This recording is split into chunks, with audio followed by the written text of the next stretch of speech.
Almost 5 months into the war, Kuki terrorist attacks on Meitei villages continue unabated.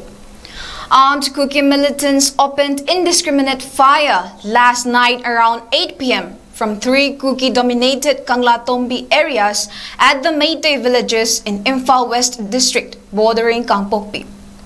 Although there were no injuries reported in the firing, approximately 40 Meitei families of Kanglatombi Bazaar Boat Lekai have shifted to safer locations. According to reports received from the spot, these Kuki terrorists opened fire from Pongyang, Gamshifai and Warpan villages.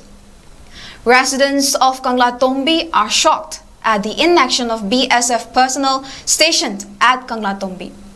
They did not fire a single bullet at the Kuki terrorists. A few Meiteis who have moved to safer locations last night have returned to their homes. However, they are not at peace. Affected Meiteis have appealed to the government to look into the matter at the earliest.